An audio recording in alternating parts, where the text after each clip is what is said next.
ഇന്ന് cup cake ഉണ്ടാക്കാം. അതിനുവേണ്ടി ഇത് 2.5 കപ്പ് മൈദയുണ്ട്, ഒരു 2 ടീസ്പൂൺ ബേക്കിംഗ് പൗഡർ ഇടാം, ഒരു 1/4 ടീസ്പൂൺ ബേക്കിംഗ് സോഡ. ഇതൊന്ന് 2 തവണയൊന്ന് ഇടഞ്ഞെടുക്കാം. ഇത് റൂം ടെമ്പറേച്ചറിലുള്ള 200 ഗ്രാം ബട്ടർ. ഇതൊന്ന് ബീറ്റ് ചെയ്യാം, നല്ല സോഫ്റ്റ് ആകുന്നവരെ ഒന്ന് ബീറ്റ് ചെയ്യാം. 1.5 കപ്പ് പൊടിച്ച പഞ്ചസാര ഇട്ട് അതിനി ഇതിട്ട് നല്ല സോഫ്റ്റ് ആകുന്നവരെ നന്നായിട്ട് ബീറ്റ് ചെയ്യണം. 4 മുട്ട വേണം, 4 മുട്ട ഓരോ മുട്ട ഒഴിച്ചിട്ട് ബീറ്റ് ചെയ്യാം. ഇനി ഇതിലേക്ക് ഈ മൈദയൊക്കെ അരിച്ചു വെച്ചേക്കുന്നത്. ഇത് റൂം ടെമ്പറേച്ചറിലുള്ള പാല്, 1/4 കപ്പ് പാല്, അത് ആവശ്യത്തിന് ഇച്ചിരി ഒഴിച്ചു കൊടുക്കാം.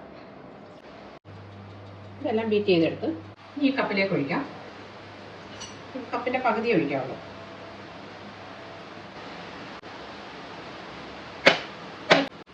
ഡിഗ്രിയിൽ 10 മിനിറ്റ് പ്രീ ഹീറ്റ് ചെയ്ത ഓവനാണ്. ഇതൊരു 35 മിനിറ്റ് ആക്കി കൊടുക്കാം.